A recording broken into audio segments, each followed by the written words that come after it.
kāpot augšā. Labākais saksies otrajā stāvā. Jā, mums ir laboratorijā. Tur arī viss būs.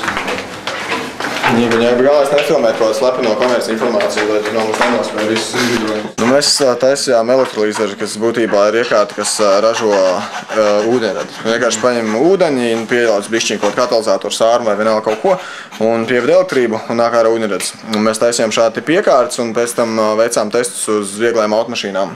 Riekšas dzinēju un centāmies panākt izplūdes gāzes samazinājumu un degvielas patēriņu samazinājumu. Vienreiz uzsprāg viens elektrolīzers. Mēdz gadīties, jā? Jā, mēdz gadīties, ja kaut ko tur ne tā izdara, bet nav tik traka, ka kaut kas būtu tā baigi te uzgājis gaisā. Parasti turam logu vaļā, ja ūdeņradis daudz nāk, tā, un nesmēķējam. Jā, tas gan. Arī. Baigi interesēja. Man vienmēr ir interesējušas visādas ar dabu saistītas lietas un dabas parādību pētīšanas. Vidusskola arī mācījos dabas zinību klases, tur novirziem piedalījos šādas fizikas olimpiādēs un tam līdzīgi arī pamatskolā. Un man vienkārši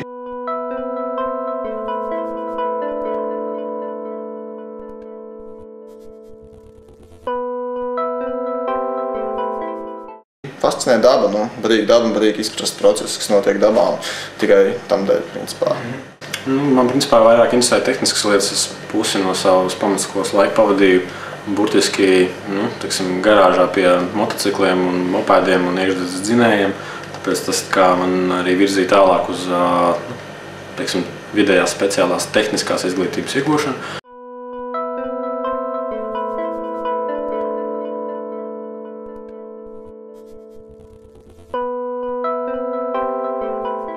Un tad, kad es sapratu, ka tīri skrūvēšana pati kā tāda, viņa man nekādu prieku nedod, tik lielā mērā, un es tajā nesredzu lielu nākotni. Tad es vienkārši sapratu, ka saistībā ar to man jādabina kāds uzņēmums, kas varētu, kurā es varētu izmantot savus iegūtās zināšanas, praktisko pieredzi un mēģināt vadīt to uzņēmumu un viņu veidot.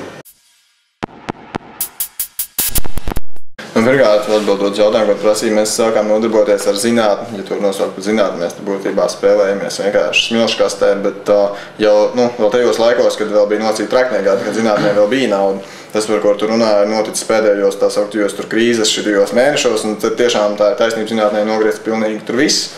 Bet stāsts par to, ka, ja tu centies iztikt tikai no tā finansējuma, ko tev ir nodefinējusi valsts, ja tur kaut kādi pārsimt platu mēnesī un kaut kas tur materiāliem, tad tas diezgan nereāli. Bet, ja tu meklē kaut kādas privātas papildus finanses piesaistes iespējas, tad tas ir tiešām jau daudz saulēnāks viss šī zinātnes staciņa, jo caur dažādiem Eiropas fondiem ir iespējams piesaistīt finansējumu tieši kaut kādu inovatīvu produktu ar augstu pievienoto vērtību izstrādē, kur šī zinātniskā institūcija iet kā partners, un tur jau šie visi atalgojumi un naudas materiāliem tam līdzīgi ir daudz dāsnāki.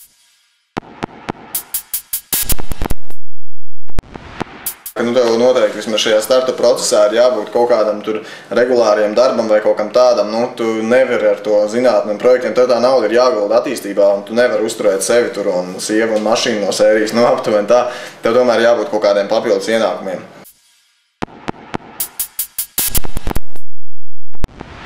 Mēs gribam nedaudz pārveidot pasauli. Mēs gribam padarīt visu ekoloģiskāku, vidē draudzīgāku, mierīgāku un harmoniskāku. Par transporta risinājumiem mums ir viens projekts arī bija iesniegts un par dažādām interesantām lietām. Mēs gribam, lai tu izēj ārā no rīta un, piemēram, Brīvības iela ir nevis kaut kāds pelēks melns asfalts, bet margrietiņu tā kā doba, virs kuras mašīnas lēni klustās līd un nav nekāds izplūdes gāzes un viņas darbojas pilnīgi klusi un mierīgi un tā.